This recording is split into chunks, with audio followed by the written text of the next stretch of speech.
What the fuck? What is that it can still be fucking flowing?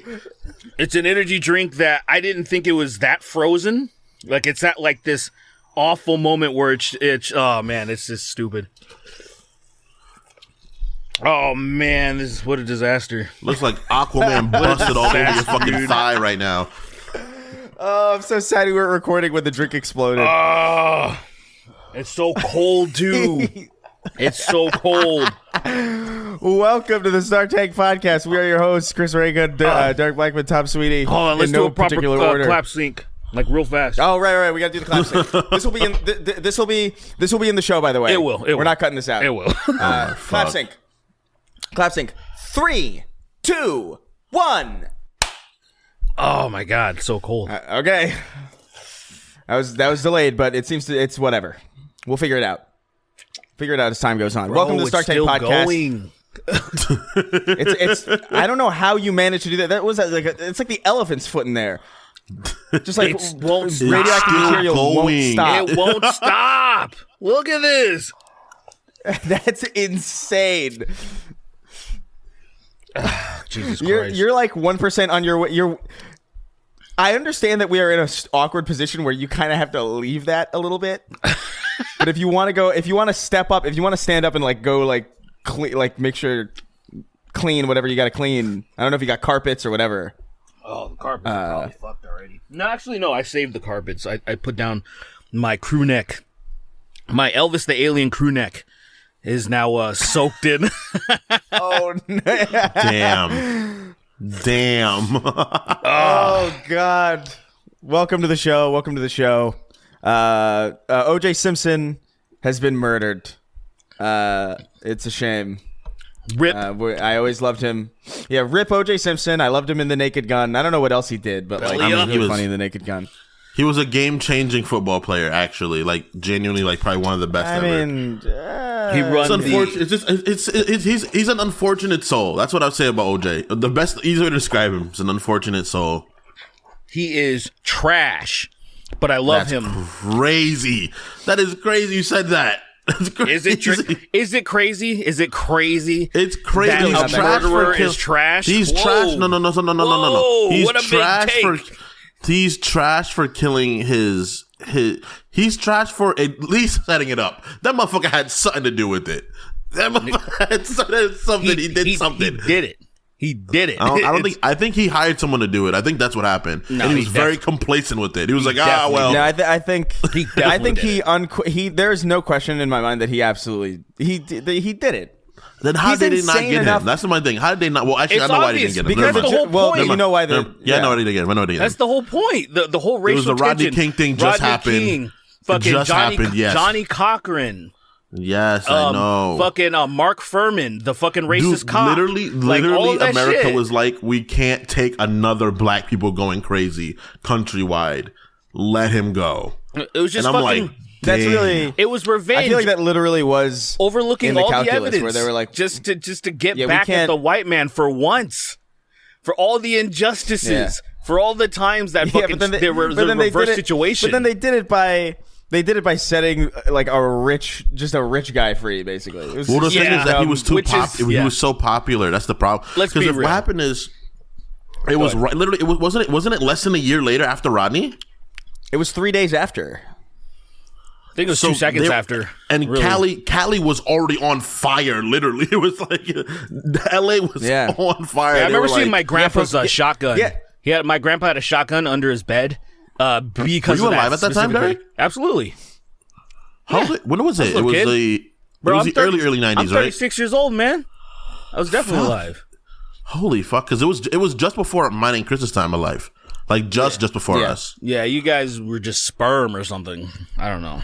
Yeah, I was swimming around. I was Rasta sperm in my Jamaican dad's nutsack, singing Bob Marley and shit. Yeah, man, it's been interesting seeing all the responses to OJ's death because naturally, You have of course, people on the right that are trying to just say, "Oh, look at all these people that are worshiping this guy," and then everybody else is saying, "Where?" Or I think people are talking about the complexity. Because I'm really trying to find the post of like, who the fuck is like worshiping OJ? That is so fucking funny. So we worship this guy, and everybody's like, "Where are they at?" Like, show me the post that people are like, "Oh, this guy was the GOAT," and it's just like, oh. He was obviously very talented, very charismatic. He's a murderer. He was funny. He's a funny guy, man. Unfortunately. A complex, but say, it doesn't matter. See, this is the way that I see it. Because let's just take all of the mysticism out of that trial. If you just look at it in a way, say, if we were looking at Roman Polanski, well, there's no complication there. It's like, this guy's kind of a scumbag. Right. And so I felt no remorse making fun of him on Twitter. You know what I mean? Yeah. The issue with O.J. Simpson is that it's strange because he acts in a way. He acts very much like a person who didn't do it. Right. You know what I mean? Right. But like in a way that even supersedes. In a way that supersedes, like the fact that he went on that talk show and made that joke about like being the psycho killer, like when he had the knife. Yeah. You remember that video where like the news reporter was talking about like how like he played a joke on me and I didn't think it was very funny. And she opens the door and she it's him was going, upset. He was doing like the psycho thing. Vexed. It's just called psycho, right? Psycho. But it's just called psycho. But the only reason that you would do there are two definitive reasons why you would do that. Either A, you genuinely didn't do it, believe it so strongly that it genuinely doesn't matter to you that you can make a joke that way, or B, you are genuinely insane. I would go with the latter. Don't care how that makes you look. I would go with the latter. You know what I mean? I would go with the latter. I think there's a lot of because sincerely, like if I ever got Me Too'd or whatever, I would sincerely like that is so fictional to me that even if like there were like serious. Even if somebody was like, "Hey man, look, I got all these like doctor screenshots or whatever," I'd be like, "This is so not real that I cannot even begin to take this seriously." Like I can't fathom how I would do it, and I would end up making a joke like that, like the psycho thing. I would ignore it because it's so impossible to stick that to me. You can't stick one of those things to me. It's so impossible that it's just like I wouldn't even care. You see what's interesting? Be like, Mr. Jameson, you're convicted of murder and rape of the 18th degree. I'd be like, that's not true, and I would just walk off and go about my spice, like doing whatever I'm doing. Yeah, exactly. Like, that's impossible. Well, I feel like we always attribute these scenarios to ourselves, and that's why we can't fathom it happening. True, yeah.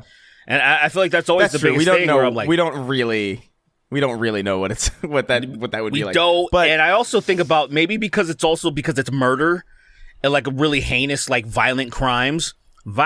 Sorry, every time I hear the word violent crimes, I think of this. I think his name's John Kennedy or something. That he's like violent crime, and he was like, next time you need the cops, call a crackhead. I don't know if you remember that fucking guy. I do remember that. Every time I hear the word violent crimes, I think of that fucking old timey racist dude. Crackhead. But I think because there's all these white collar crimes that people do brazenly, right? And they walk around as if nothing's happening. They'll. I feel like because it's heinous murder or something, we kind of see it in a different light because technically it is. But in the same vein that like a Trump can do anything illegal, right? Yeah, but then just acts like everything's fine. There's a brutality. The thing is, it's like even if like someone like Bernie Madoff steals a ton of money and materially impacts millions of low income lives for the objective worse. That doesn't feel as brutal as somebody going in and right, kicking somebody to one individual kicking somebody to death in a subway. You know what I mean? Like it's a lot more. It's a lot easier to be angry at that. Right. Right. But yeah, I don't know, dude. I gotta say, man, I am these. I don't know if anybody in the audience can relate. We're recording this on April 13th. I got sick yesterday, and so we couldn't record. But it was food poisoning. I won't get into any more detail than that. But don't get Del Taco. I made one mistake. I was like, I'll go to Del Taco. God, bullshit. You know what? It's right there. I'm not even fucking joking. I swear to you. I'm not even remotely kidding. I just got like the number. I just got like a. Well, I got a burger. I probably shouldn't have got a burger. But because I didn't, you know what it is? I didn't trust their tacos. I went on a diatribe of like why. the chicken is actually good there. The it's chicken's not. actually surprisingly good. You did say that. You said that, and I forgot that I just remember you being like, Del Taco's kind of good.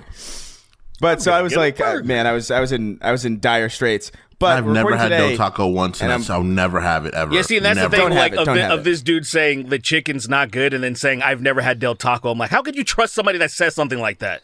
How could you trust the words of somebody that would say something so ridiculous? It's like, ignorant, but it's Del Taco. Every time I walk past somebody, something's up here. See, that's the thing. Like, I just, you sound, you're like, God, shut the fuck up. You're like a. do you have allergies? Yes, of course. Yeah, dude. That's what I was gonna say. Almost died the other day. They just started to kick my ass. The allergies. I almost died the other day. Just Seasonal allergies. I was shivering. I was cold. I had the worst headache ever. Dude, like, seasonal allergies it's I think that's COVID, Derek. Again. No. Dude, you should see the uptick in hospitalizations from seasonal allergies. It's hilarious. Like, yeah, some people get it so bad that they're like, I think I'm dying, and they'll go to the hospital. And I used to have that. I used to have seasonal allergies that were so bad that like I had asthma temporarily. I had like a subscription to asthma basically, because I would only have asthma during allergy season, but like outside of allergy season I didn't have it. Isn't that insane? Yeah, I didn't know that was even fucking possible. But yeah, dude, like they hit. The thing about them is that they hit overnight. Like you will feel fucking fine, and then you'll wake up and it'll all be over. It'll all be over. I popped a Benadryl before this. The only time it hits me at night is if it depends on the central air, if it's doing its thing. Like, say, for example, the AC has not been on for a very long time because we just got out of winter, and so the AC kicking in because it got fucking hot as shit over here recently. So then all of a sudden, the dust is blowing out of the vents, and then I'm hurting destroyed. You, bro. Destroyed. Absolutely destroyed. Or everything bloomed at once over here. So I went outside with my windows down for a little bit because it felt nice. And I was done 10 minutes later. It's an assault on people. And I feel like, can I get the powers of a god? I will make this world so much better. No. That won't be a thing anymore. You don't. I'm cutting out allergies are not even going to be a thing anymore. No one's going to be able to. No person that asks for the powers of the god needs them. No one is like, can you get, like, no one that asks for them deserves them. I don't want the responsibility. Can I point something out real quick? This motherfucker just picked up the mic stand, the source of his audio, and slammed it against his desk 3 times. Don't move it. You know what's funny? It's a microphone. Micro movements pick up. You gotta leave it stationary. Right. JoJo and I were just having a conversation about us, moving to Cali, and then the whole situation, because the whole thing is kind of a nightmare scenario, trying to get everything figured out. But then I'm like, all right, it is annoying. But still, the point of it to do it is to make the podcast grow, do it in person, stuff like that. And then we were talking about just things being better, quality, and specifically what came up is your gay ass stand. Your gay ass stand came up in that conversation. It was like, why does this nigga not have like a proper fucking arm stand that it can suspend and just not fucking bother? I bought one. It was so stupid. It was such a stupid, like, botched one, and I'm. You bought a botched one. What do you mean? It was like fucking like. It looked like a massive dildo, and I was like, "What is this one?" And I would bend it, and it would snap back and almost through my fucking mic through my closet door. And I was like, "What is going on? This is $100. What is happening right now?" You probably have one of those fancy. I think I saw them on like Joe Rogan or something. That like you said, it looks like dumb. a dildo. It's not worth it. It should be worth it. If it's $100, because the one that I have is. I mean, definitely not that. Mine was probably like $40, $50 or something like that.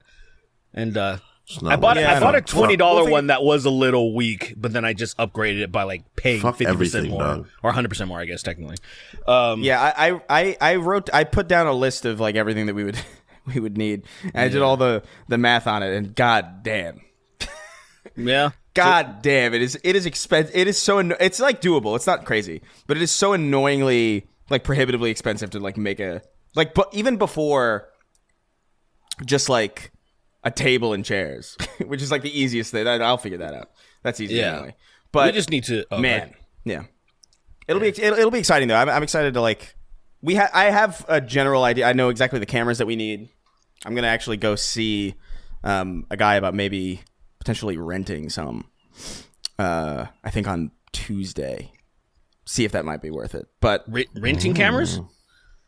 Yeah, just like because we could buy them, but they're podcast cameras. I'm not looking for like TriCasters or anything, but it's just kind of it's a bitch to have and maintain. So it'd be like, if you could rent it for like a fucking little bit.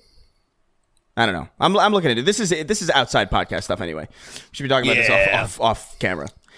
Anyway, what else? So O.J. Simpson's gone. He died. Oh well. O.J. Simpson. Whatever. Died. He died. He was completely overshadowed, by the way, by Conan O'Brien going on Sean Evans's fucking Hot Wing show. Because he was trending for only a little bit before that, and it was just like, oh, interesting. Nobody cares, like at all. Do you remember that golf cart video where he was like, I knew Michael Jackson. Look at this photo of us. And then he says, rest in peace, Michael. Take care. And then he drives away in a golf cart. I forgot that was a thing he kept doing. Like being on his golf cart and then piecing out. He would drive off. And that iconic, was it like, hey, hello, or hey, Twitter world, it's yours truly. Hello, Twitter world. It's yours truly. Hey, Twitter world. Always start off. I missed my old Twitter account because I wanted to pull it up where I responded or I replied to one of his tweets with I had a oven mitt on and I just went up to my dish rack and it was like, hey, Twitter world, it's yours truly. And I just grab a butcher knife really fast. It was like a 2-second video and it got so much traffic. And I was surprised none of his team deleted it or anything. It was just there. And I was like, I love everything about OJ being on Twitter because he wasn't verified because back then, I think, what's his name, Jack Dorsey had, I guess, a teeny bit of morals. You know, obviously he's still the owner of Twitter, but enough to be like, maybe we shouldn't like prop up this dude. Maybe we shouldn't give this guy verification. He probably thought that shit was funny. I hope so, because it made it so much better for us. Funny as fuck. He was like, all those fucking those accounts, the parodies, those shit like were just propping up like crazy. It's yours truly. He thought it was funny. He's like, damn, man. That's a funny joke. Yeah. I did kill her. You know that, right? I killed her, right? It's like, what? I almost killed the bitch. I almost wish it would be. I almost like if only he said something like with his last words that would like really fuck with people. Right. You know what I mean? I feel like if I were in that position, even if I did do it, you know, I'd be like, I'm about to go. I really didn't do it, but we're in the room with the person who did. and then they just leave. You know what I mean? Just some absolute cat. It's kind of like that thing where we were talking about, like how if I were if like we were Trump or whatever, we would like pretend to be like taken control by forces beyond our control. Yeah. Just to stir I would say shit. Vague, like tell everybody in the world it's true. And then everyone's like, oh, he must be talking about this, obviously. But like, there's so many things, just some vague, cryptic bullshit. Oh man, I do love the joke. It's it's whatever. But the joke of like cancer has spoken out and has denied anything to do with the murder of O.J. Simpson. Like that whole meme. It's like I it's very dumb, but I like. It's exactly like that's good. That's like a safe. That's a safe one. But O.J. Simpson's gone. Rest in peace, I guess. I don't know. I don't give a shit. I don't know. I say the Fallout show. Oh. Yeah, there you go. Fallout show. The Fallout show. I've only gotten 10 minutes into it. Very time. Didn't have time to finish it. I didn't have time. Actually, I was watching X-Men 97 right before it. And so and then I didn't have enough time. Bro, we'll talk about that in a minute. We'll talk about that in a minute. We'll talk about that later. We'll talk about that because Grammy levels of words, bro. I will talk about that later. I don't want my head to explode right now, like because that shit was insane. Grammy levels. Oh, it's so good. You mean Emmy? What did you wait? Let's not get into it yet. But just episode 5 of X-Men 97 was fucking phenomenal. It was crazy. It was so good that like. Every line is let's talk quotable about- from that episode. Yeah, let's talk about. Can I ask you one question? One question about X-Men before we. Are they doing it like a weekly thing? Yes. They're not doing it like Fallout where they drop it all at once, right? It's weekly. Fallout was dropped all at once. I'll maybe check it out. Yeah, no, it's all out. Yeah, Fallout. They dropped it. it. They dropped the whole season. Yeah. Oh, very cool. I'll probably watch it tonight after UFC 300, baby. Oh, Yeah. 300 Dude, yeah, tonight? it's, That's crazy. Oh, dude, that's why I gotta go at 3 because that starts because this card is so, since it's the 300th thing, it's so stacked that even the fucking prelims, which usually just has nobodies on it, to the casual person, a former champion of the lightweight division is starting off the main card at 3 p.m. and I'm like, that's how stacked it is that I'm like, fuck, I gotta go get to my place. I gotta, so it's a whole thing. But, yeah, I want to watch. So you guys, I've heard great things about Fallout. I've said, I'm literally only 10 minutes into it where literally they're just doing there's no spoilers. Just, they're doing an exchange, right? A resources for a breeder kind of a thing. That's literally as far as I've gotten, and then I had to turn it off. Did you see the racially ambiguous baby? The racially ambiguous girl? No, I haven't even gotten to. I haven't seen like that. I said, I'm like 10 minutes in. Leave it alone for that. But like, dude, like it's really good. I'm on I'm about to start the last episode. I finished the penultimate one last night. This makes a lot of sense. That you get that good. The whole thing is out because I thought it was going to be episodic, and I'm like, why is everybody saying it's so good? Like I was like, has one episode just dropped? I was like, how good can it be within one episode? Like, don't they need to set everything up? I was literally confused. I was like, how? The first episode is really good though. Also, like there's like it's all right, fair enough. It's they nailed it. They nailed the vibe. I said before that like it is kind of like a cheat code with Fallout because just like the 1950s like wasteland aesthetic with like old timey music playing is just so cool. It's just such a good vibe that like you could probably put young Sheldon in that universe and it would be like a really highly watchable still show. Enjoy it. You know what I mean? Like it's if he died. If he died, it's like war films. Like think of a war film or a war show that people are like, that was so much ass. It's almost like I can't think of one off the top of my head. I mean, people were like, I watched Band of Brothers, for example, and it was way too overhyped for me. I still enjoyed it. I got incredibly sad at the part when they're in at the fucking the death camps and the internment camps. That actually like fucked my brain up. Whoa! Spoilers. Big spoilers. Unless you didn't know it was about World War II, that is kind of a spoiler, right? Spoilers for World War II. But like that's the formula. Someone has to say that. There are certain things I would love to be in charge of because then I would be like, oh yeah, I even though I have no experience in this, all the people around me will make it great. And I feel like Fallout is one of those things that I did see a lot of politics because apparently the same people that complain about everything about video games and this and that, like they didn't know the origins of Fallout. They don't know how it's it should be pretty obvious that it's an anti-war sentiment in the same vein of the same people that are like, oh, Helldivers is fucking awesome, but not understanding how anti-war and anti-fascist it is. It's the same people that don't understand. I don't know how you don't miss it. Like, I don't know how they miss it. I guess the stupidest shit that I saw. Yeah. About the show were dude, it feels so funny as you're just seeing a show this good as the Fallout show and how it captures like the vibe and like there's props from the game in there, like the bobbleheads, the Pip Boys, was cool. Two-headed Brahmins, the fucking the ghouls look great, the Stimpack sound effect, like everything is there. It's like, and the producer even said like, dude, I played Fallout 3 and I fell in love with it and I've always wanted I wanted to make this a real show. And like, you could tell like the people making it loved what the fucking, the games were. And people are still like, man, the T60 power armor doesn't work that way. Or like the helmet doesn't open that way. And it's like, dude, I wish I was you. I wish I was. Do you understand? I got a Halo show where Master Chief fucks a prisoner of war. Like you have no idea how good you have it if the biggest complaint is like, they cannot fathom how blessed they are. It's like, oh wow, your show actually uses sound effects and props and music from the games. I know, right? Wild. Crazy. Bro. They didn't do any of that in the Halo show at all. Bro. It's crazy. But I watched an entire episode of that guy out of his fucking the Mjolnir armor, right? Yeah. And like I was just like fucking so stupid. I was like, oh, okay. This is a cool action sci-fi show that's not it's just weird. It's entirely fine until you see the Fallout show and you're like, damn. You're like, oh, what could have been? Really could have had. I'm gonna give you guys a take. I'm gonna give you guys a take on mine. I think the Halo show is a fine show. It is not a good Halo show, though.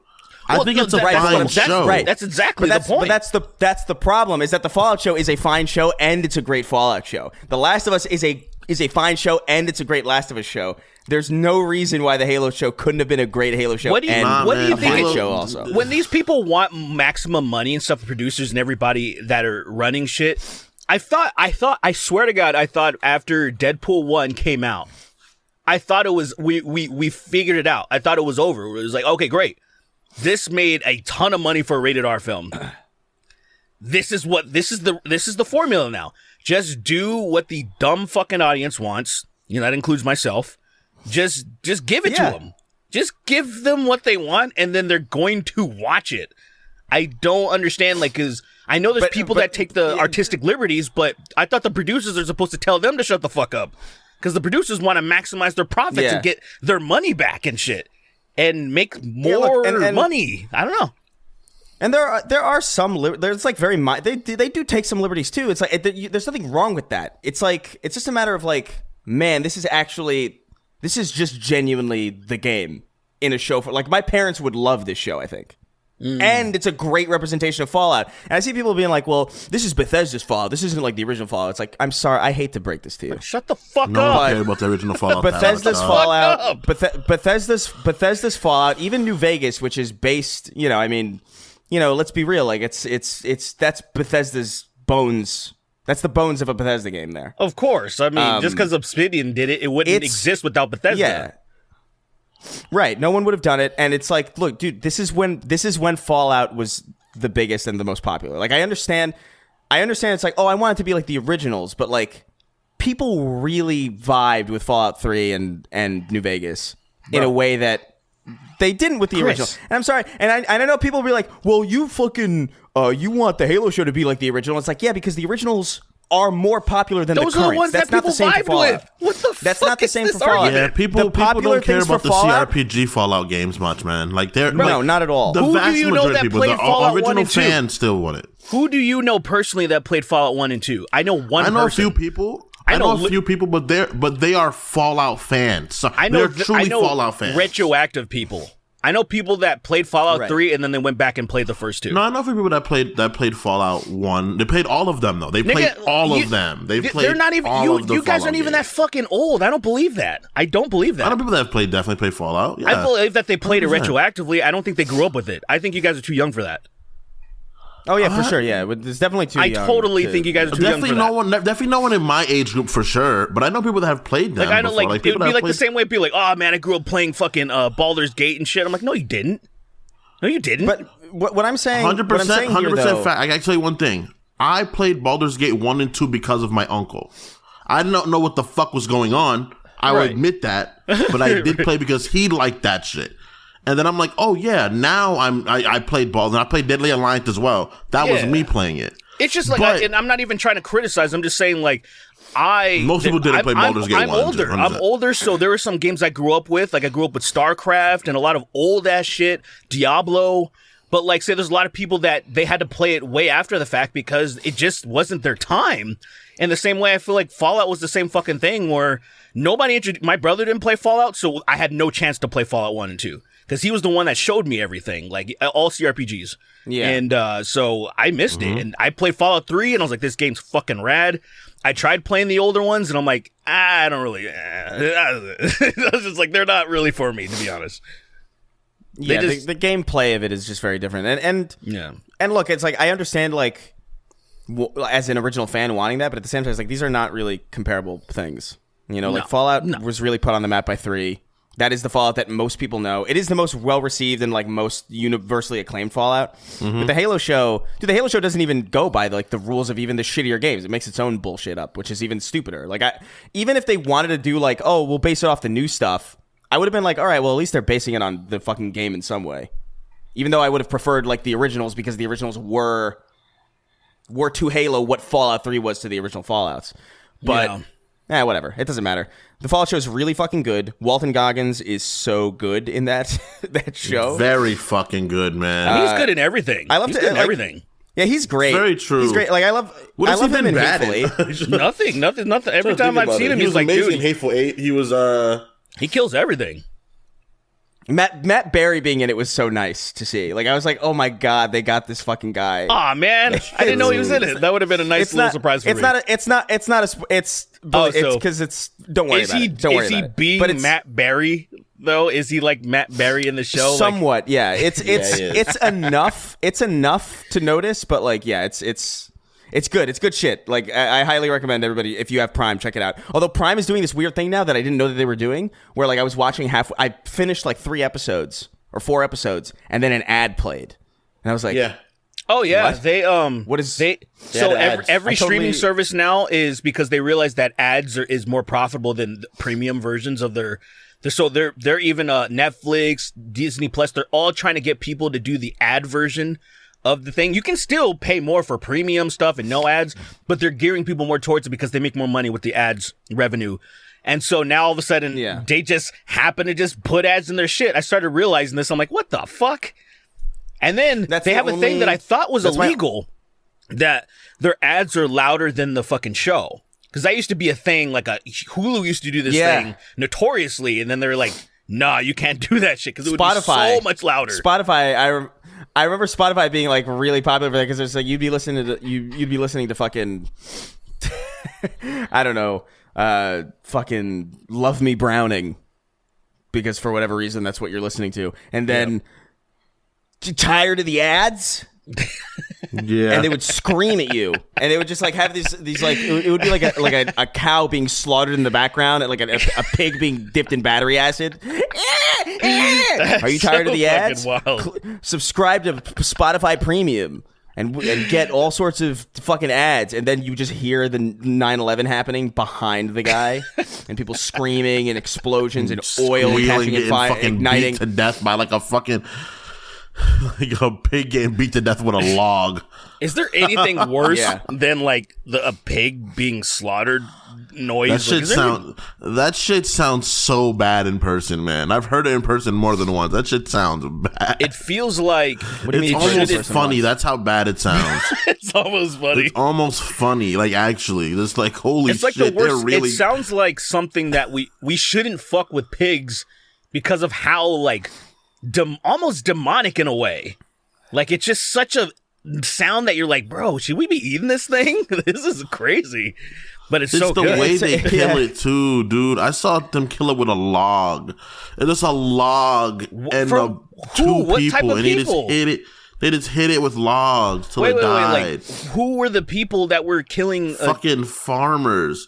Farmers in the Caribbean that are just assholes. They're like, just get a knife and slit its throat or something. They're just like, nah, log. The most terrible, the most terrible thing that I saw. Just headshots the whole time. Oh my god. The most terrible thing that I saw was like on a farm somewhere where they killed pigs by having them stand in the center of a room and then they swing 2 heavy logs down and crush it in between. That's what like it's fucking Indiana Jones or something. It's a fucking trap. Yeah. They lure a pig up to like a piece of like I don't know whatever they eat. What do pigs eat? Anything. I don't know. Pig. Like literally anything. Slop. Yeah. The idea of waiting. Bowl of slop. The idea of leading a pig down a thing and then some guy comes and kicks it in the head so hard it dies is crazy. That's. There's a punter comes and just. Yeah, maybe you're at a whetstone. You're at a whetstone. Like, why even lead it? Why even lead it somewhere where you can just have a guy run up to it and kick it? Why? Nah, he needs his track. He needs enough track to get his enough speed. Do you think the pigs, if there was enough pigs, they would rise up? Like, say, for example, you're just one guy and you're kicking the pigs to death. Do you think all of them would just wait to be kicked to death, or do you think some of them might try to like bite you and eat you and something? What do you think? If you can kick a pig to death in the head and it'll die, those pigs better stay where the fuck they are and die quiet. Because that's a strong. Pigs are tough. They're not weak animals. That's why when they beat them with the log, it takes so long for them to die. You hear that's it. Crazy. Like they'll eat your feet, man. They'll bite your feet off. They'll and eat then you. They'll eat people. People have been taught to be eaten by pigs because they fall down, like they get hurt really badly, and they fall in the pen. I learned that in Red Dead Redemption. No, 2. I get you. I was trying to lead to like a hilarious little scenario that we could have riffed on about a guy with no feet fighting a pig, but it's okay. It's all right to smother it if you want. That was a dumb thing. That was a dumb thing you would have riffed on. That was dumb. It would have been the footless guy killing fighting pigs. Was he gonna do fucking roll like fucking Sonic the Hedgehog to get out the way of problems? Oh wow! Look at you having fun riffing about it. I'm not having fun. I think it's silly. Do you think you could beat a pig with no feet? No. Maybe. I think I could. I think I could figure it out. So the pig. So what do you got? What do you mean? How do you beat the pig?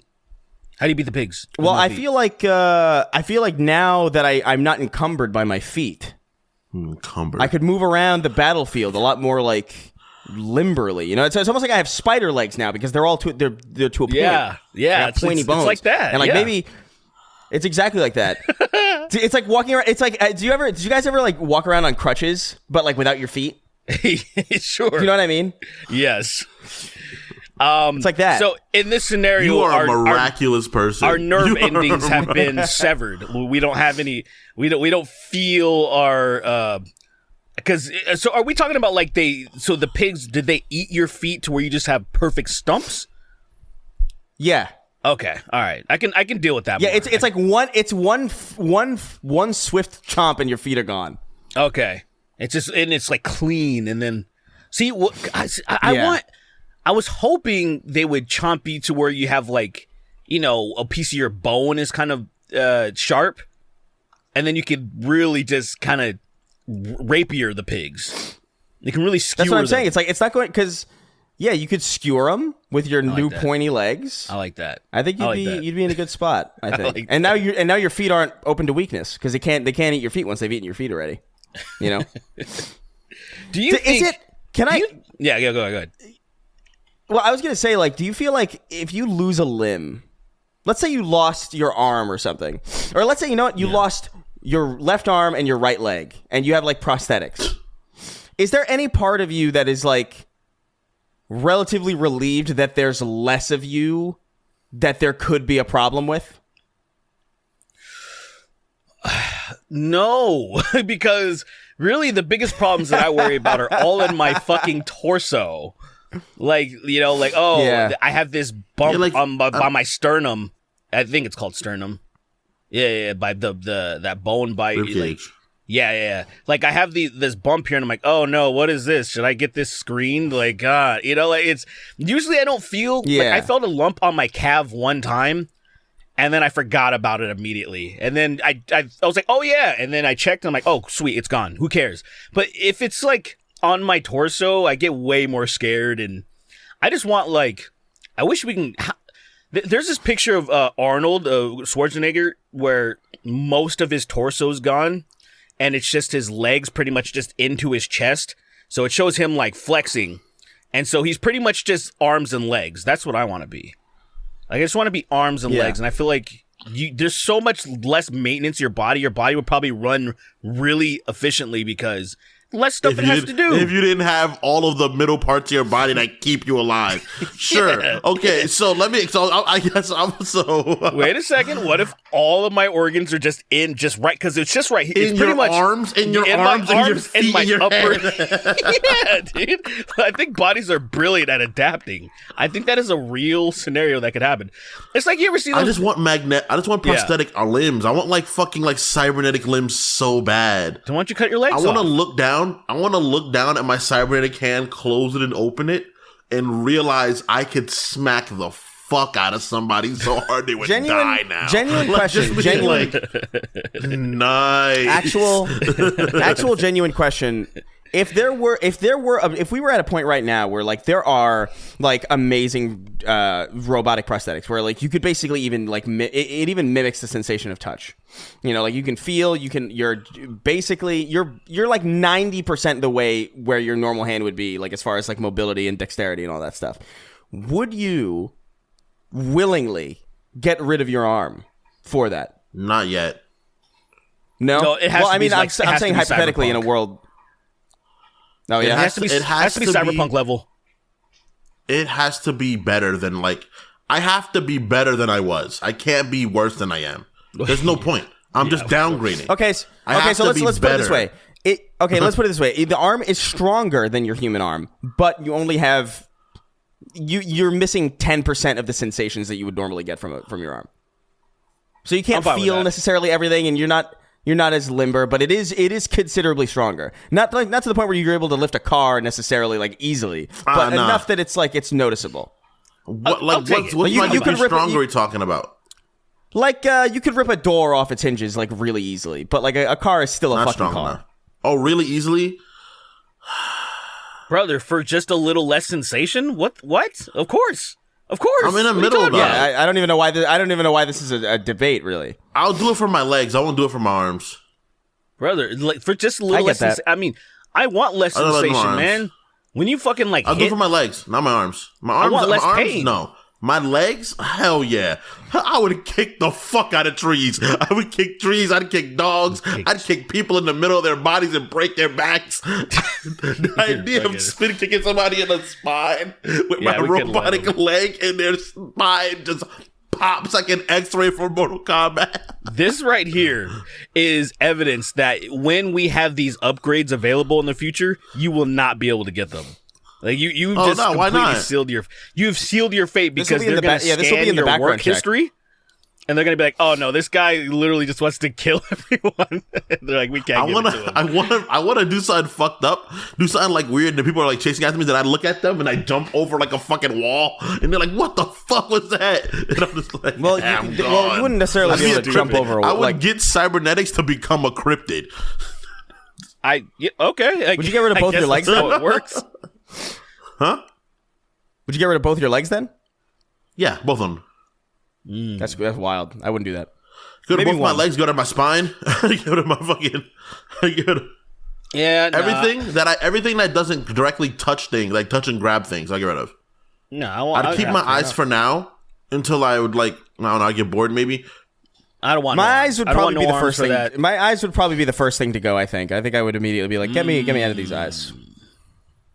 I don't know if I would get a dick that comes out and then swings real fast, like a propeller, and then it stops. Yeah. So you want a fake dick. So you're okay with having a fake dick, but you want your arms. Yeah. But like you're like because I want to be able to touch. I want to be able to touch and feel things. I feel like that can ground me. That'll be the only thing that grounds me when I'm like when I'm really wilding out. And so it's like, hey, touch my hand. I'll be like. I feel like having dick sensation. I feel like dick sensation is probably the most grounding thing that really reminds you that you're human. Not because I'm not fucking no more. I'm not there to fuck. I'm there to cause trouble. Man, it's because your penis is already broken, isn't it? With my fucking cyber dick, I'm just gonna hump a hole through a car. Like somebody's gonna be driving a car, and my cyber is gonna come right through their window into their fucking side. You're a fucking villain, dude. You're a villain. Like, what are you doing, dude? And then I'm gonna hump the car over and then fucking do it. You're gonna like convince all the doctors and scientists that you like need this for like benevolent reasons. Sir, I need this. I'm in so much pain all the time. I need it. And then you'll be like, are you sure? Like, leave my arms, though. Leave my arms the same. And as soon as you're off the operating table, you just hump a hole through the fucking surgeon. He just hump a hole through his kneecap. Hump a hole through his whole ass. His knee is open. You're fucking still drugged with anesthesia. You're naked. You just bust out of there and just start wreaking havoc immediately. All right. I can't see yet, but I can hear. And I'm just listening for hearing sounds. You're just listening for stuff to antagonize. That's crazy. He's a fucking villain. I always knew it. Come on, dude. There has to be one person to do dumb shit like that. There's gonna be way too many that would do that. There's gonna be a bunch of people. Then there's gonna be really superheroes and villains. That's when that shit's gonna happen. We're gonna really have that. But I'm looking forward to it. Do you think there will be? So, what is the ratio between the hero to villain? You think it would be? Let's say the population got powers. I think it'd be 30-70. Sorry, no. I think it'd be 30, 50, 20% doesn't do anything. They're just not involved. They're just doing shit over themselves. Yeah. 30? I think there would be more heroes than villains, I think. Yeah, there definitely would be more. No, that most people aren't malevolent. I think that I would say 10% would actually be villains, but they would be really villainous, and they would crush a lot of people. So that's usually. I think there'd be more villains. I think there'd be more villains. You'd have a lot of people. You'd have a lot of people who are villains in the same way that, like, I don't know, like a petty criminal is a villain, like doing really, really low level stuff. You'd probably have a lot of those, but I do think you would have more people trying to be like legit heroes and like 10% of villains being like, you know, fucking really diabolically evil. It'd be like Magnetos. It'd be like 20% Magnetos and Doctor Doom niggas. Like, you know, just like these guys are bad fucking news. Because it'd be the evil niggas that got good powers. Right. Like, I can control fucking lightning. But it'd be like, why would he get that? Right. But I think there would genuinely be more heroes. I just think, like, the heroes would be more... I feel like everything in the real world is a lot more gray than it normally would be anyway. Like, I think you'd have a lot of villains who are probably, like, doing villain shit for good, like, relatively, like, moralistic reasons. And you'd probably have a lot of superheroes who are doing really good shit, but, like, are probably not great individuals. Not necessarily like the boys level where they're like fucking, you know, rapists or whatever, but like I do think you'd have a lot more of a gray scale, just because I look at, and I've brought this up before, because like, dude, the amount of trust that we have in each other as a society, like even in this society, which is like a really, really low trust one in comparison to like other places like Japan, is like we have cars, big metal vehicles barreling through the streets at like really like dangerous speeds at pretty much all moments of the day. Yeah. And yet the amount of people who are killed by that is not remotely as high as I would have assumed, as I assume it would be. Same thing with guns. The amount of guns that are on the street, or like the amount of guns that are present in like the American population versus how many people actually like just go around shooting each other. It's actually fucking remarkably low given like the sheer volume. So like I do think most people are inherently good, and most people are like if they had some kind of level of power, they would try to exert it in a positive way. But I think there would still be pretty fucked up people. Right. Most people just want to coexist. Even as twisted as, like, say, a lot of insanely racist bigots are, they are fucking angels to their own kind or something, or people who they tolerate. It's such a fucked up dynamic. You know, like, they just think in their little worldview that, like, oh, yeah, because you'll see, hey, neighbor and shit and stuff, but then, you know, a black person passed by and they start snarling and shit. So it's like it's this weird, yeah, it's like this weird fucking cognitive dissonance they kind of have, where it's like, yeah, I love my brothers, but then you know there's that nigga over there that he just doesn't think is human, and it's like fuck. So, but I do think most people do try to do good, and they're doing fucked up things for, like you said, you know, for the wrong reasons. So yeah, I agree with that. But I think it'd be fucking. I just don't. Insane. No way, man. The only thing I feel like would happen is. There's so many, like, what's that one quote that one of the founding fathers says something like, evil flourishes or something when good men and women do nothing, or they say good men, they didn't say women, but they say when good men do nothing. And it's in the same vein, I feel like there'd be just a handful of ultra villains that would be decimating a bunch of stuff, and most people wouldn't do anything about it because they'd be too afraid. And then there would be a lot of good people trying to do something, but they'd get slaughtered too because they would get jaded. I feel like people would get jaded.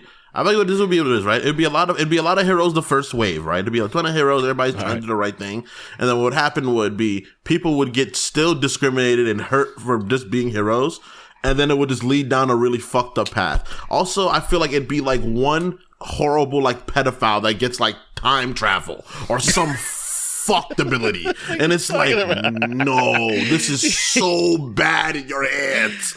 This is so not good. Just having sex with historical babies.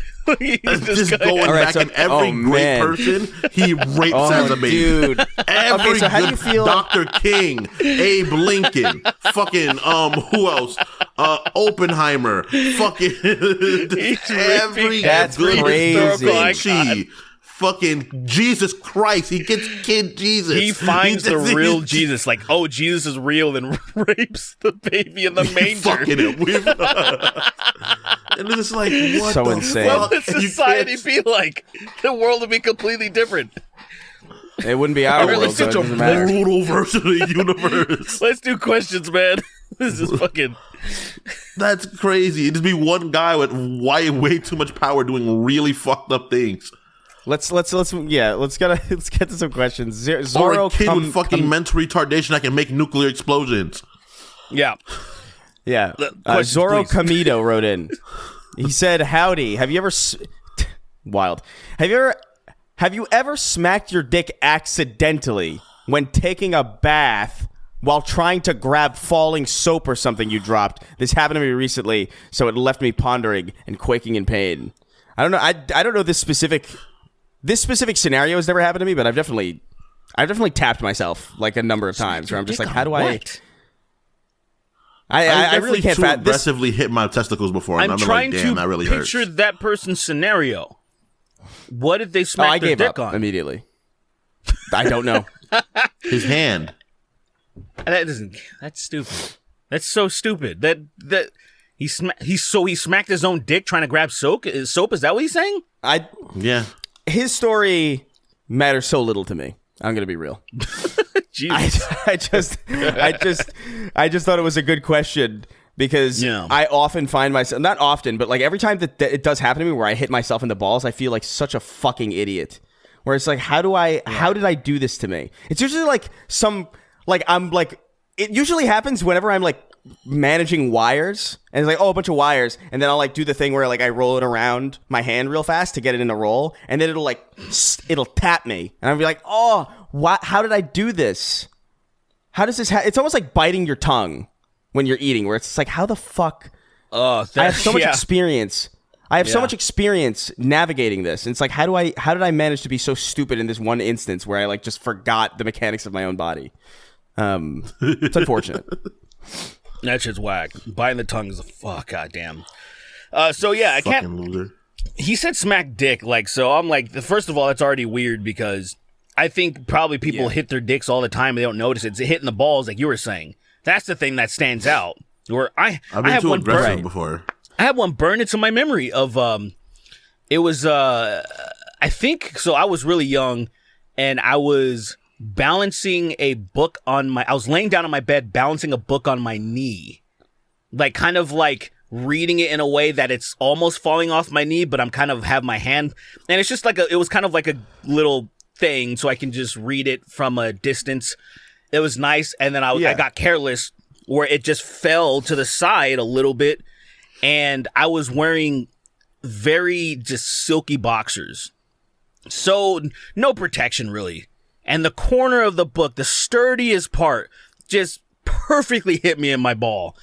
And I was just like, I can't believe I let this happen to me. Like, it was the dumbest fucking scenario that, like, I never have done that again in my life as far as how reading a book that way. Because it was kind of a nice way to do it. You're laying down, your knees are perched up, and the book's kind of against your knee. It was kind of nice. Not anymore. Yeah, I learned my lesson. It's the most disappointing feeling in the world when it happens. When I get really upset. When I get really upset, I squeeze my balls. I get really upset, I squeeze them tight, dude. That is tight so as crazy. fuck, dude. And Like I'm just like a stress ball. I squeeze them tighter. You can see the veins bulging out of my fucking arm and one side of my face as I squeeze them. And I squeeze them. When I calm down, I don't squeeze them no more. That is insane, dude. But I gotta get really mad to do it, though. I gotta be really upset. If you see me put my hand in my pants when I'm mad at you and I start squeezing my balls, you're in danger. You better watch out. So how many times have you squeezed your pants while you're doing PvP? Damn, bro. Every time. I'm playing with one hand pretty much. I'm competently playing a PvP shooter at one hand, the other hand squeezing the fuck out of my balls. Don't call me. The pain helps me. Don't call me. Don't call me. Shirley wrote in. She says, Nice. "Quick question: if all of you were to do a commentary track for a movie, which movie would it be? The idea of watching Rocky with the commentary track being all about piss bits sounds more enjoyable. Possible extra ammo material. I'm gonna admit that this is like pretty shameless, but there's a YouTube channel called Pretty Much It where it's just these guys. I've never met any of them. I don't know any of them individually or anything. But they do these like commentary tracks for like movies. That's like their whole thing. And they do it for pretty much everything. Like they cover every single movie, and they sell their commentary track on their Patreon so you could like listen to it alongside the movie. I've always felt like that was like a brilliant idea because it's a way to monetize other people's content without actually stealing it, and you can sell it, and it has nothing. You're not selling the movie. It's such a smart idea.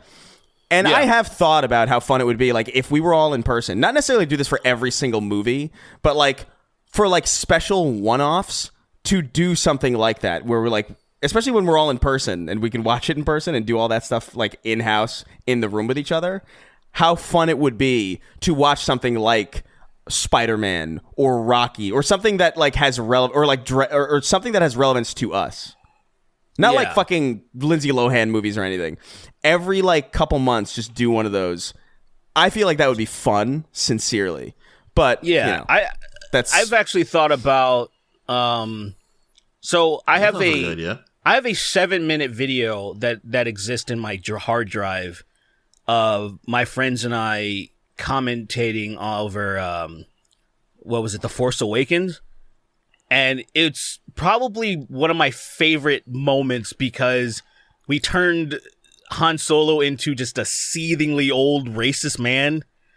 And just it was just like, it was the part where his cargo ship is like, well, the ship's getting invaded. I think they get captured or whatever. I can't really rember. Like all those people come. He finds the ship, and then the motherfuckers are on the ship too. Oh, yeah, like, it was that. It was just like that scene or whatever. It was that whole segment. It was just, I was like, yo, let's do this. We did a couple of things. We did like Full Metal Alchemist on fucking Netflix, and we were just doing some dumb bullshit. And anyway, we didn't really go far with it. But I was thinking about this recently because we talked about bringing the N-Word Club back. But I was like, I don't really want it to be a clip show anymore because I'm just not that interested in harvesting clips. But I was like, what if it was that? What if it was that movie commentary shit? Because to me, that's always, whenever my homies are, whenever we're watching, that's all we do, essentially. We're just talking shit. It was just like, dude, we fucking made fun of that. When we made fun of that fucking horror movie that Ben, our friend Ben put on a movie. That's where the piss came from. That's where the piss started. That's where it first was born. That's where it was born. But we made fun of our friend for he chose a movie. We should experiment and we with just that made fun of it. I'm down to do that for an extra ammo. Where one time we just record us all watching something. And we just make fun of it until it's bones. We'll figure it out behind the scenes. But I don't want it to be like, oh, you guys are ripping off, whatever. It's like, it's absolutely, bro. Like it's not ripping them off. Like I don't think been doing that shit way before. Right? No, I'm sorry. I don't know your for people. Sure. Yeah. Like I've been listening to Fat Man on Batman, for example, for like over a decade, and then one of my favorite things is the main co-host now. He would come on every once in a while, and they would just do commentary over every Batman film, and it was fucking fun as shit. It's an old style of. I mean, it is like Mystery Science Theater 3000 also was doing it. It's just like 100. I do think, I mean, it's whatever. It's an open idea, but I do want to do that at least a handful of times. I wouldn't want it to be like the main thing or like what we would do every single week or anything. But I think every once in a while, I think it would make a lot of sense. Like for Rocky, for Spider-Man, for some other movie. That's not a bad idea. I want to do one for Dune, bro. The one for Dune where I just make it extremely racist. Like turn that universe, take all of the respectable parts of that universe out, and just make Paul the biggest bigot ever. We'll figure something out. I don't know. Call him Kunadid instead of Muhadid. Kunadid, shut the fuck up, dude. That's funny. I think that's just a better idea than just some one-off shit, though. That's the only thing that I have. I just think it's like this nigga. But yeah, I would love to do that because it's always that's what everybody does. Yeah. It could also be edited down into like a highlight reel for like the channel too. Like I don't know. I think like I would love to do that. And that's my favorite content to edit, honestly. Like when we did a while ago, Sweeney and I and Gabby actually did we did a playthrough of Life is Strange. We played it for like an hour and just recorded us playing it and like riffing on it. And editing that down into like a fun 10 minutes was like a really good, like, that's fun as fuck. Like, sincerely. Like, I love editing that kind of, because it's not just me, it's like other people, and I get to like strengthen other people's. Anytime I get a chance to strengthen somebody else's joke with like some editing or like some visual flair or like some audio effect or anything like that, it's like, it's so much more fun and gratifying than to do it to myself. So I would love to just edit those. It's a good idea. But yeah, anyway, let's move on. There's something that I've always this is real quick before we move on. I just want to say like there's something that I've thought about what this is different, but in the same vein, just within the main show and as segments. One of my favorite things that I would see some podcasts would do, which is a completely normal thing, because they're telling stories, but usually they're telling stories about a movie or they're just explaining the plot. And then what people will do, their fans will take clips of that movie or something alongside of their commentary explaining it. And it's really fucking entertaining, especially for movies that you don't really give a shit about. Like, for an example, Cumtown talking about Steven Seagal's movie. It's called Sniper Special Ops. And talking about how fucking insane that movie is because Steven Seagal is an insane person. And I'm like, I'm never going to watch that movie. But that, like, segment of them explaining how crazy it is and seeing some of the scenes on top of, and I was just like, I can't believe this movie exists. I can't. It's honestly, Steven Seagal is that a wild character. That is a character. He's a wild character, dude. Character is a perfect description of who he is. He's a character. You ever heard his reggae album? Yes, I have. Why the fuck have you heard his reggae album? I am a I wouldn't say I'm obsessed, but I'm obsessed with everything that he's been involved in. Like, there's so many things he's been involved in, like him being involved with Anderson Silva, for example, and Anderson Silva saying that, like, yeah, he's the one that taught me the front kick. Like, just a front kick, you know, and Anderson Silva's knocked out a couple of people with that shit. Just hitting them in the jaw with the front kick. And giving credit to Steven Seagal. And Steven Seagal like, yeah, you know, unironically being like, yeah, like, I taught Anderson Silva how to do this. And I'm like, I can't believe this is happening. This is... Stop! You're giving me a headache. Amazing. He's such a fake martial artist. He's so amazing. fake. He's amazing. It's insane watching him do martial arts. You know what's crazy? Like he insulted Michael J. White, and I was just like, how are you gonna insult Michael J. White? He's like a proven sparred, like titled. He's the title held like martial artist. He's done like Olympic martial arts. Look, to be fair, it's just like Steven Seagal being like, he's not a real fighter. I just imagine like this in the context. I imagine this in the context of like an RPG where like Steven Seagal is the quest giver, and you do a quest for him, and he rewards you with the fucking front kick. And that's like the scenario in my head where it's like your rewards for finishing this mission, collecting like fucking 8, I don't know, Ahamkara claws, is like you learn a front kick. 8 dragon claws. Late game, Steven Seagal's like, here's a front kick. It's like, dude, I can throw meteorites. You gave me a front kick. It's crazy though, because he does have some accolades though. Like he is an Aikido master, but Aikido is really not that viable. Not really. A real fighting technique. Not really. Like you, it's almost like akin to judo, but like fake judo, I guess. But then like he spent time in Japan learning some real martial arts with an actual real senseis and shit. He knows how to speak Japanese. Like there's some real shit to him. But like he's also coupled with, that's why it's so fascinating. He's real, and then his fake sparring is things, so he crazy. Just guiding guys around and throwing them, and them just doing front flips over. Like that's not real, dude. I love it. I love it so much. I love how fake. Maybe when he was, and also it was weird because he was the in shape guy in like the '80s movies, and he wasn't really in shape. He was just kind of tall, wearing all black. He was just toned. And I was like, what is his fight scene? He's no what you call Jean-Claude Van Damme. There you go. No, he's none of them, and he shits on Jean-Claude Van Damme, which is hilarious. He shits on Jean-Claude Van Damme, which is hilarious. He's talked shit about him multiple times. But go ahead, let's get past this guy. Like don't talk about my DVDs, I need a whole. Let's move on. I need like a half hour to talk about him, dude. Like there's not enough time. Let's move on. Mariah Carey, more like Mariah Scary. Ha ha ha ha ha. Wrote in. Nice. That's her name. Or the person's name. He says, "What up, wild, especially," and maybe a few too many racial slurs, maybe. My question is this. Especially with all the wild shenanigans going on at Boeing, how do you guys stay calm leading up to and on flights? I've been trying to remind myself that dying in a fiery crash is statistically incredibly unlikely, but I can't get out of the back of my head that maybe mine will end in tragedy and be the one that finally forces these pieces of shit to change the business fundamentally. It's a good question because I you just made me nervous because I have to fly next month. You made me nervous. You fucked up my energy. Wait, you're gonna be fine. I don't even like. You know what? Honestly, like I'm going to fucking Ohio or Illinois. Why are you going to Ohio? Oh, that's boring. Ohio. Why? That's boring. My niece's graduation. I told you guys this twice. Ugh. No, I mean, like look, man. You have so many nieces' graduations that like, how am I supposed to fucking keep track? I have 3 nieces that are all around the same age. They're graduating. Right. But what I'm saying is like you often have like family things going on that like have nothing to do with you.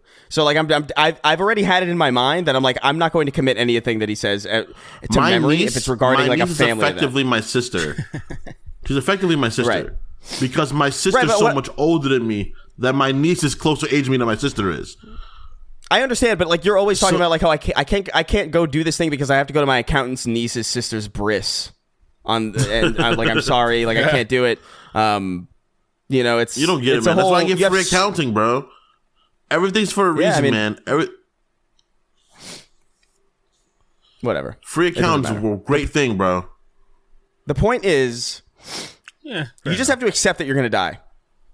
You have to accept that you're gonna die, and I'm okay with that. Once you accept that once you're on a plane, you are as good as dead. Everything's fine. Like, sincerely. Yeah, because then you're pleasantly... It's almost like you're pleasantly surprised by the fact that you've made it home. I always think about, like, I'm more afraid of the landing going wrong than I am about anything in the air. Like, because my assumption is, like, when we land, the wheel's going to get fucked up, or, like, they're not going to be able to brake in time. Because it feels really fucking fast. And it still doesn't really make sense to me. The shaking... It really doesn't fundamentally make sense to me how a plane going that fast could slow down as quick as it does. With everything, like, especially on those fucking wheels that look so small in comparison. Like, they look like such little dinky fucking baby wheels that, like, it doesn't fully make sense to me. So I'm always thinking, like, we're gonna careen, we're gonna drift into like the airport and crash and explode. But there's that nothing never worse than it landing and it landing and taking back off again. And you're like, no. That's the worst experience. That is so fucking terrible. Because you're almost free. No. You're almost free. Or you're on a plane and someone starts getting really loud and you're like, oh, man.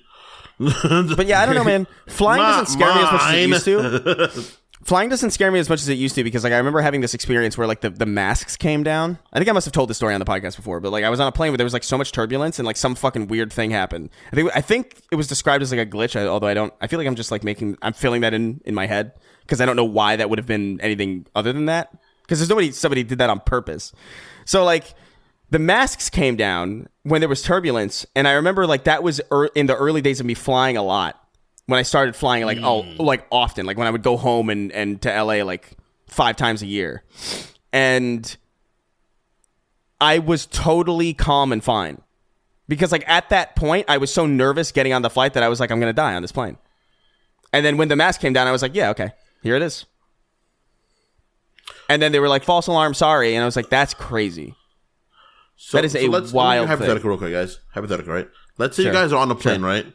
And one guy gets up and he starts getting loud and he's like, everybody. And then right as he says that, one guy grabs him and you don't see it, but you notice his jaw is a little bigger than it should be.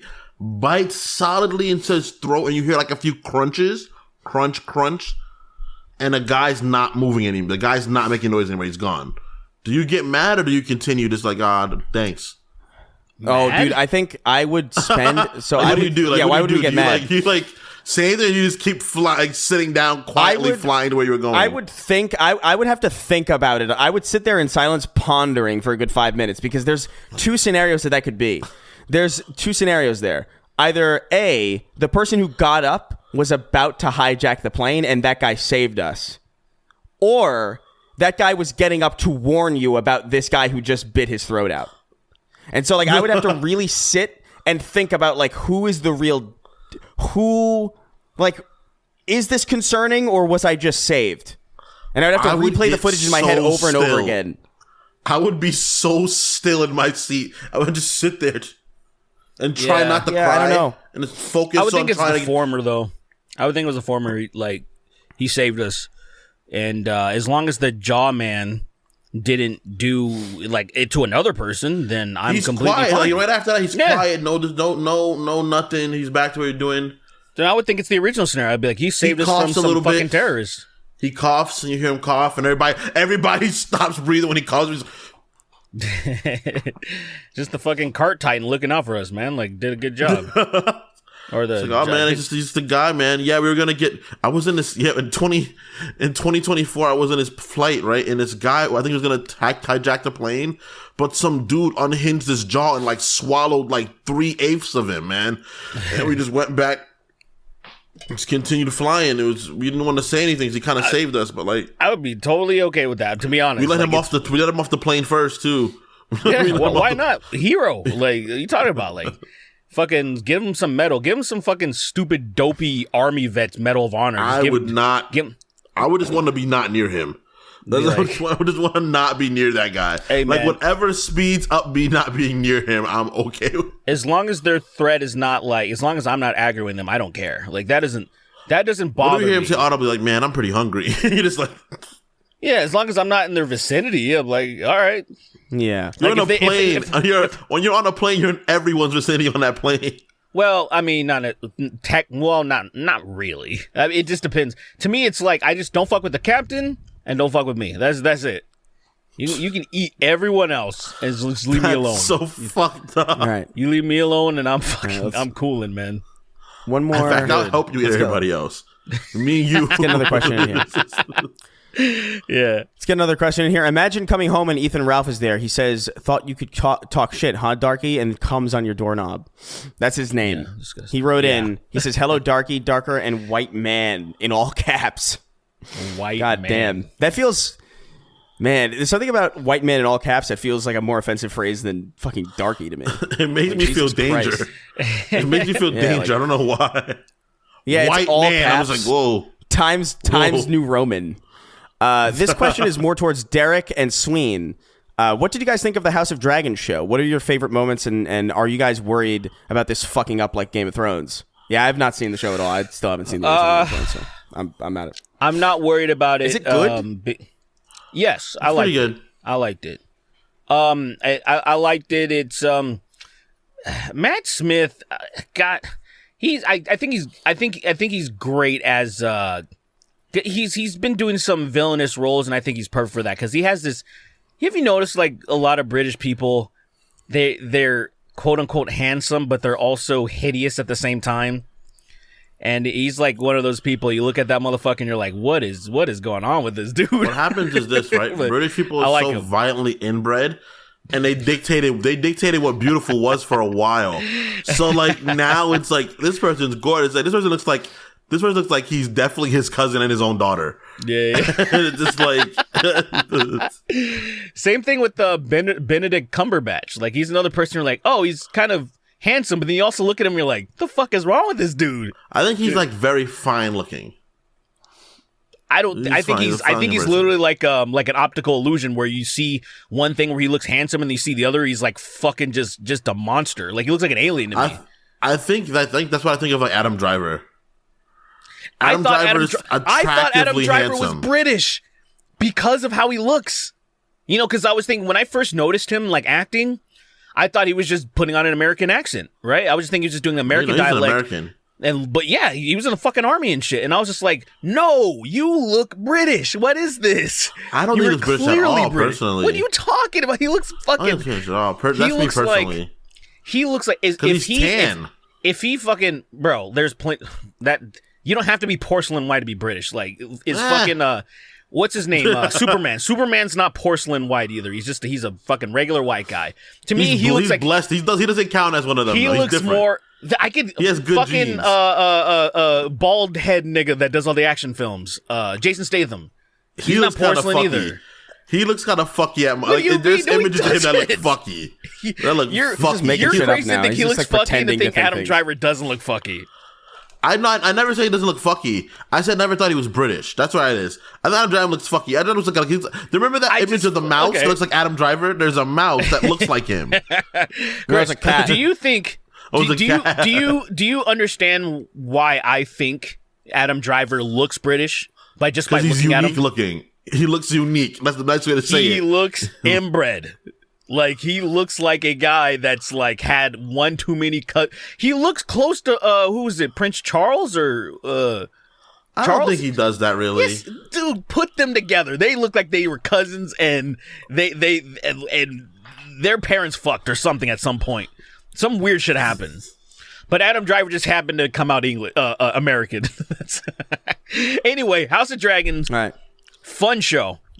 Pretty good. Obviously... I enjoyed it. I need to watch it again, though. I don't, because they said favorite moments. I actually forgot most of the show.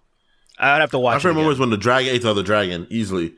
When this motherfucker got on a dragon, when this little dumbass kid went to a castle, he saw lightning flash, and the dragon was bigger than the castle, and he stayed there instead of leaving with his dragon.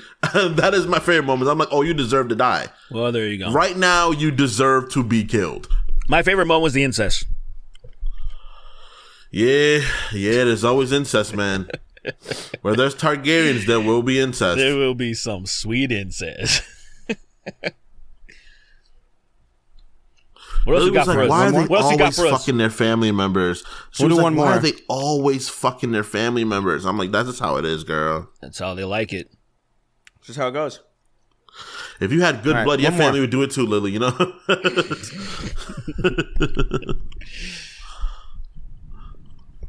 All right, next question. What do you got? There's there's a couple good ones that I would want to end on. Oh, you know what? Let's do this one. It's somewhat interesting. Mike Sapien. Right. Sorry, I'm eating cashews. I got really hungry. Hola Trio Los Snarkos. As your only conservative listener, I wonder, would you be open to having a guest with an opposing viewpoint on the show? Someone like Sargon or JonTron would probably be up for it, and an entertaining guest. I don't know why JonTron's in that. That's just strange. Well, but I think Sargon, I don't know. Like, the thing is, I don't think I would mind having somebody with an opposing view on the show. I just don't know, who would. Well, I think the issue is, it's like. Oh, go ahead. We're not a debate show. That's kind of the thing. It's we don't really care. We're not here to teach you anything. We're not here to preach or anything. We talk about what we. Yeah, we talk about how we feel and what we think about certain things politically, and that'll come up on the show. When it's sometimes it comes up because it's just relevant to the story. Sometimes it just comes up because it's just an interesting facet of the conversation. Sometimes it's spurred on by a question. But we're not here to argue policy or any of these things, or we could, I guess, but that's not really the point, or anything.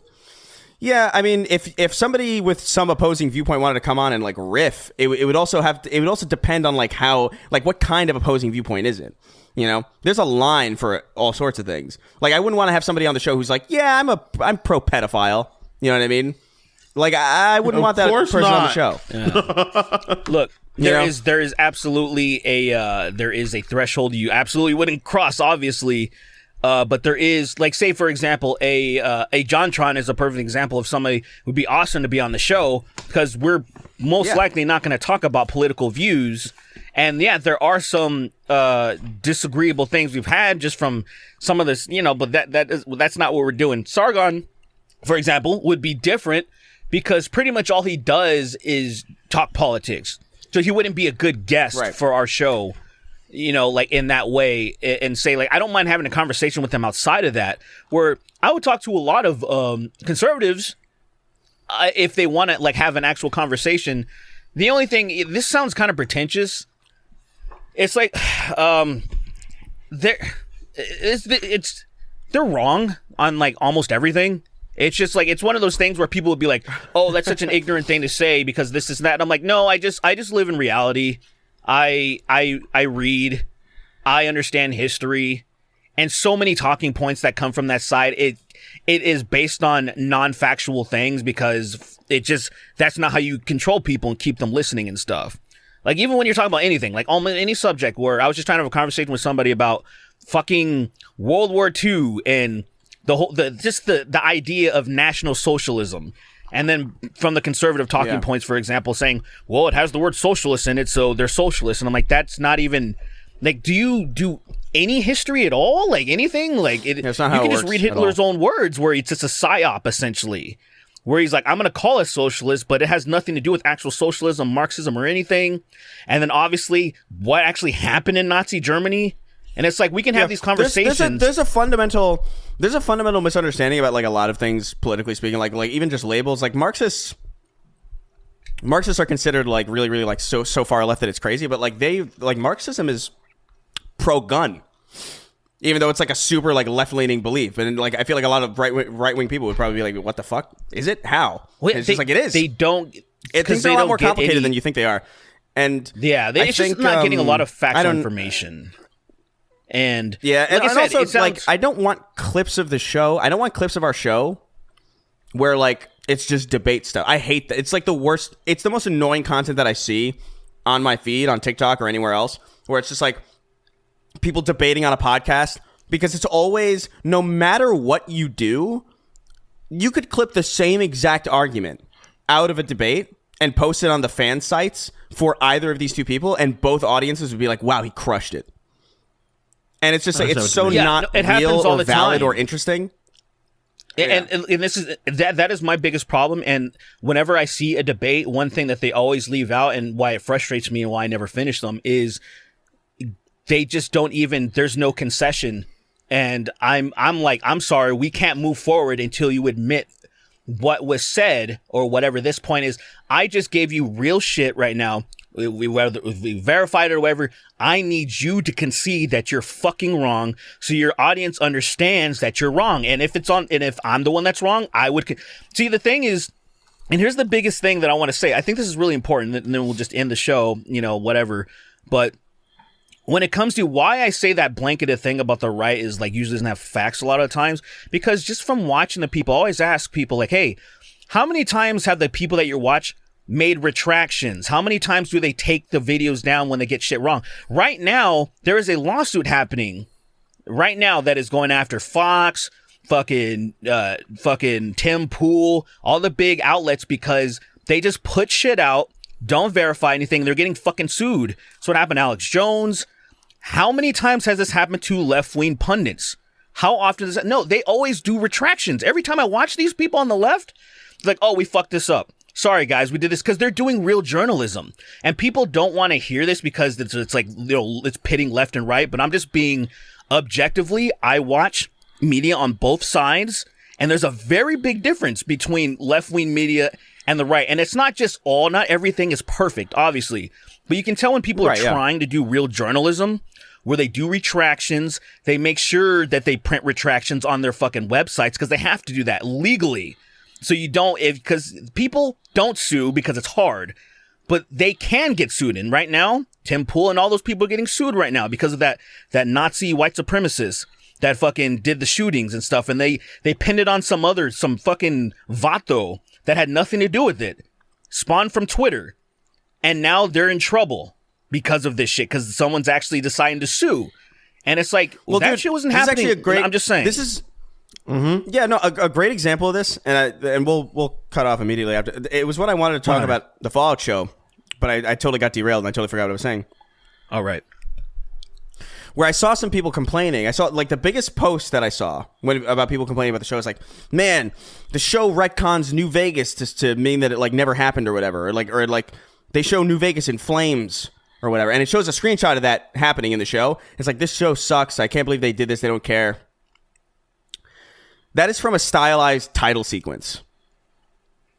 It's not true at all. I saw this thing with like 50,000 upvotes. It's like, wow, they retconned New Vegas. Not true at all. Just completely made up from like, right. But 50,000 people believe it because they saw an out of context screenshot being like, oh, well, in the stylized, that would be like, that is believing that a stylized introductory sequence where it's just clearly motion graphics going through credits is literal canon is like one step removed from people believing that characters in media can see their own fucking subtitles.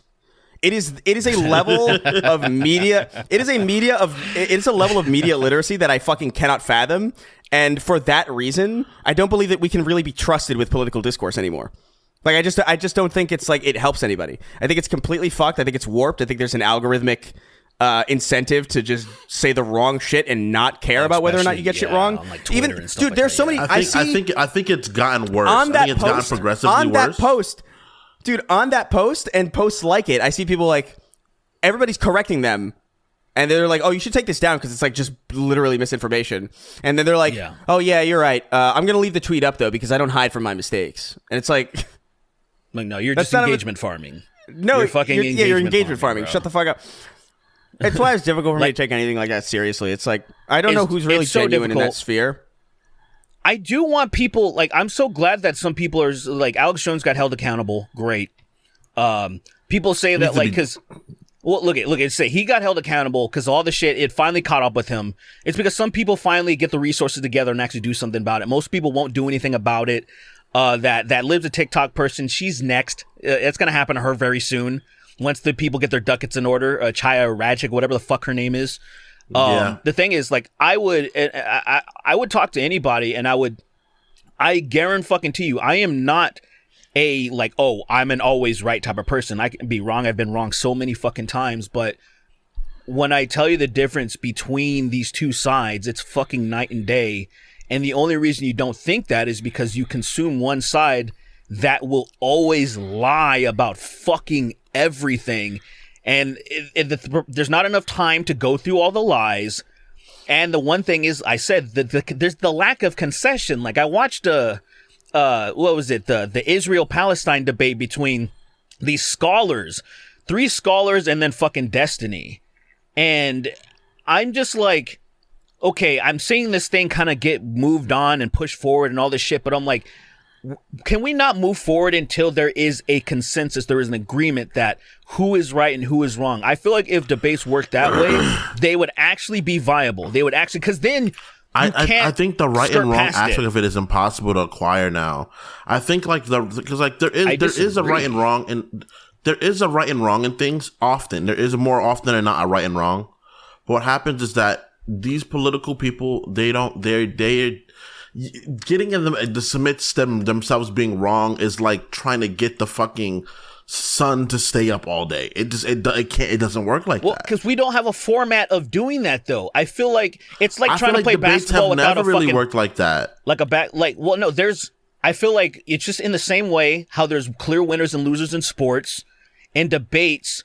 Debates are ideals, man. I think it's different. No, it's not, and not all the time. Absolutely, you can debate ideals, but it's not all ideals. Not all the time, brother. Like, there are going to be times. So what I'm trying to say is, and it's not that deep. It's just like I said. Imagine playing basketball without a fucking hoop, man. We got to score. Somebody's got to win. And in these debates, I think there's going to be debates of ideas, which is a completely different thing. That's a conversation. A debate, to me, there should be a victor so we can really understand truly who's right in this situation. And because I feel like there's a lot of times there clearly is somebody who's right if you're being objective about it. But since nobody ever concedes or that never happens, even the fucking moderator that's there doesn't do it. It just kind of becomes like, what did we do this for? Because like you said, Chris, whoever the fans of this parasocial relationship, like, oh, you mop the floor with them and vice versa. And it's like, okay, this got nothing. Yeah, but I agree in some way. Because like, I think it's like almost like there should be like a completely impartial moderator there who is fact checking everything that these Right. people are saying, and like That being like, is something hey, that they should and happen. and tallying, That is something that should happen. Yeah, and that's basically what I was you have talking about, you have a tally at the end, being like, how many things did this person get right? How many times did this I person? guess. Okay, I guess. How many times? You're How many doing like a times did this scoring person system. cite something? Like Yeah, I that's said, what we're how talking playing about. basketball without a fucking Okay, hoop yeah. doesn't make sense. We need to keep You're score. right, There you're needs to be right. a victor. You're right. Okay, I Like get so, you. There should be. It's yeah. If you went through a conversation, or if you listen to a debate, and even if you agreed with the guy who lost, right? Let's say you watch like an hour and a half of a debate, and then like it ends, and then you're like, man, I think that other guy really got it. And then a guy comes in, he says, all right, this is how many times you got something right. This is how many times you cited something that was incorrect. This is how many times, and basically keep a tally of like almost like a KD in some way. Where it's like, this is how many things you said that were like verifiably true. This is how many things you said that were like verifiably false. And I feel like the person there must be a way to math that out where it's like, oh my God, this guy told like 50 lies and 10 truths, and the other guy told like 40 truths and like 7 lies. Like very clearly the guy who lied more lost. You know what I mean? Yeah. Like there's a way to, I feel like there's a way to do that in an objective way. I get what you guys mean now. 'Cause when I agree. when I think of a debate, when I think of a real debate between somebody, when I think of debate to somebody, I think of this of arguing ideals, right? Well, you're thinking of a discussion. They're ideals. Okay. And when often argument of ideals, there are often arguments of ideals. There are facts and truths that lead people to get to these certain ideals they have, right? So I think people in that always sense, people argue with citing. They cite sources to like. Oh, it's yeah, not no, necess- yes, they you're are right. arguing ideals, but they're using like real evidence to back up why their ideal is correct, and that's usually like how it's supposed to go. yeah. Your feelings are separate from the matter. Yeah, But they I feel should like often be. it's gonna be like people are just gonna, because I thought that would just alter how language is used. Then people would be like it would change because it's the nature of mean? debate is supposed to be. I feel like once upon a time there might have been a time people could like debate you and they'd be like, that doesn't make sense. There's some truth to that. I get that. And all it is meant to just try to inform someone of something. I think you're thinking of conversation still, like I keep saying. It's the simple informative nature. Like, I think debate should be a thing, like how a sport is a thing. Like, and then there's conversations. There is discourse. There is that is completely separate. That is not keeping score. That is just fucking whatever. But then we're going to set up this debate. Now let's challenge each other and let's see who's correct. And I feel like that is so easy to determine, but they don't fucking do it. And probably why they don't do it is because after a while, certain people would never show up anymore. Because there's a lot of people that only have lies on their side. That's how they keep doing their thing and how they keep making their money, how they stay prominent. There are people like, say, I've shot on Tim Pool so many times. Yeah, that makes sense. I've shot him so many times, and we'll just wrap up with this. Like, he says things like, he calls Sam Cedar from the Majority Report a grifter. And it's like, it's a projection thing, sure. But it's like somebody who listens and watches Tim Pool would think Sam Cedar's a grifter. But if they watch both, then they would know 100% what's the true answer. And so, like, in a debate, when it's like, we can just have the facts set in stone, like, no, here's what Sam Cedar does. Here's his track record of being truthful versus Tim Pool. And then we see side by side, here it is. You cannot deny it. And I feel like that would be awesome. But also, yeah, I'm doing utopian shit. I get it. I fucking get it. I'm gay. Whatever. One day, perhaps we will have a way to. One day, perhaps everybody we'll find stop a way. being so fucking not today. stupid and gay. Yeah, not today. Everybody stop being so fucking dumb, gay, and dumb. We got to wrap up a little bit early today. We have some time constraints, but we will cut to me reading the names in just a little bit. Remember, pop on over to the patreon.com/the Snark Tank. Come tank. Throw your money over there. Make yourself homeless. Come on and join the Throw your club. ass at us. Merch is on its way. I'm plugging in the merchandise into the site today, getting everything ready. That will be live for patrons first, probably at the end of the month, I think. I want to do some orders, some test orders to make sure like everything's fine, but I'm reasonably confident that everything's probably fine. But just to make sure, I want to do that first. But yeah, we'll catch you guys Next time. All right, time to read the names. Sweeney's taste buds were ruined by fermented dick cheese. Guys, I think the recording stopped, like, for real. How much for Chris to tattoo my name on his cock? McGilla Harris Transmax Pussy. What will you have after 500 queers? First things first, I am gay and I love giving dudes head. I'm fired up and tied up with 9 guys in my bed. Old ball reliever, Turian pussy in this life or the next. I just got a full-time job milking hot sweet piss from Sween's big bulbous boy tits. I'm fucked in Florida. Say what you want, cunt. Wipe me down because I'm covered in cum. Little boozy. In Alan's voice from Smiling Friends. I heard you bred Pim, Charlie. Wait, what? In Alan's, oh man. You're giving stage directions. I'm not doing that. Pim voice, hooray the whole office knows Charlie. Chris can't even finish a tier list series. Big meaty stinks. Andy the man whose handies are S tier and dandy. Some of those that fuck horses coming in the name of. Oopsie, Chris's dad accidentally forgot how many VCs they loaded into the chopper. Heath Smoker. Charlie Sheen bending over Tom Sween and inserting his peen.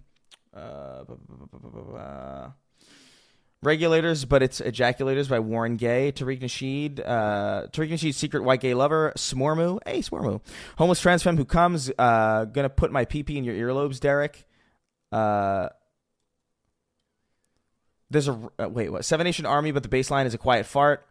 There's a rumor Filthy Frank wrote Dracula Flow. My queer spirit gaping men's balloon nuts like a child's tongue at a birthday party. One of the lecturers got cucked by the lead singer of the Pixies. Gay OT Genesis be like, I'm in love with a homo. Don't know what that is. SpongeBob, Piss Pants, Mr. Pants, Chris Bitchnado, and Sween Blackman. How do you feel about Into the Light and Final Shape? Baller of the First Sin. Spumbafutters. Wah. I'm Chris, and I'm big gay. I'm a big gay baby who hates reading names. Wah. Jolly old dipshit. Balls dipped red, screaming in black and white. Patrick, hit him with that autistic flow. I beg to cream the rear end of some horny guys. This is my longing as I fist is behind. I'm probably gay. Holiday by Green Day. Too many. Holiday by Green Day is fine. Sydney Sweeney's tits as 2 moons. Cyphergraph. Medium penis haver. Palestinians be like, here they come. It's lots and lots of Jews and planes. What if Jessie's tits aren't that big and she just got armor shaped like that? That's fine. We don't discriminate against tit size here. Hunter Dubois ripping my bong daily since 2020. I'm really farting out some good shit right now, boys. Wrecked him, then I left him behind. 10 balls, ate him up. 5 guys, fuck pussy like. I can't even fucking read this. This is incomprehensible. What you've written. 5 guys, fuck pussy like fuck pussy. I like busy. You can't even spell pussy. Jesus Christ. I like busy sucked of 9 guys. I'm not reading the rest of this. This is a terrible name. You should actually leave. I think. Lily's asparagus binging piss dealer. Back to tank of piss. Caucasian container. The Cracker Barrel for gays. Disgruntled. Hey, curb. Donald Trump burping on Dom's clit. Super Earth is just regular Earth without Israel. Max Silhouette. And the people proud and gay shouting, give me a dick, hooray. She pipkin on my pippa. Possum. You guys mentioned O.J. Simpson in the last episode, and now he's dead. Good job. Hey, these things happen. We rebranding the Snark tank as the Spank tank. Maybe slightly above average clit energy. Just the hard R. Star Coffee. Never made it as a straight man, only made it as a gay man squealing. J. Cole letting Nas down, and Drake is texting little girls, and Kendrick is short. My son froze to death in the wastes of Ohio by going homeless to pay you fucks, and now this is memorial. R.I.P. John. Transfemme Gremlin exposing people with lactose intolerance and 90 million roentgens of ionizing radiation. Yush Wormst. Craig the Canadian. The worst minigame to ever exist is playing the piano in Final Fantasy VII Rebirth. It's not great. It's not the worst one, though. It's your boy, Shawnee D. Friendly neighborhood sex offender. $1 million date rape. 3XO and other Latinos gaining their superpowers after the April 8th eclipse. The homeless cat that Shane Dawson impregnated. Slurping, stroking, smoking, joking emoticons going like this. Drip MH, Lord of Homeless Drip. Beating off, jerking off, jacking off, masturbating, coming, sperming, busting, creaming, jizzing, shooting, roping. Zeus, Man Milk, Obi-Wan Shablomi, Jackson Vernon, Linus Tech Tips, learning what the hard R means. Kremlin to Gremlin. Hey, Derek. Who sucks the best dick out of the group? I'm going to steal your bones. Fine. Erectrify mine. Erectrify my homocock. Zoo by Denzel Fury. But tonight, we gape by Gay Against. Man, just terrible. Just so terrible. Genghis Khan voice. What? I'm over here stroking my dick. I got lotion on my dick right now. I'm just stroking my shit. Wage Slave 583, a sad guy from Michigan, telling the boys it's not gay to give sloppy toppy lazy couch style and take back shots because I'm secretly crossing my fingers. The Papini brothers present Master Roshi Flow. Call my dick the Turtle Hermit because it gets bigger when it's shooting Kamehamehas. Donk Donkerson. Hey Kingston. Pause. No, this is literally what the name is. See? Oh, wasted. Installing a faulty Neuralink. And Chris has had to place Thunder on repeat. You got to pay the troll still to get in the boys' hole. Gade 6. Probably actually going to get evicted for being too poor, but at least my stupid name got read. Hell yeah. Let the illiterate one read the names. That would be... Next time. Drazapa Fo... I don't know. Drazapafinic. I don't know what that means. Using the turkey baster because I hate gay sex. Help. Fuck. The dumbest lesbian. They're coming. Lots and lots of dick and balls. I went homeless, paying Ian Miles Chong to swat the Chumba Casino guy. John Strickland. I miss old Kanye. Go to the throat Kanye. Pulls in the hole Kanye. Drag on dance floor. Drag on dance floor. It doesn't work.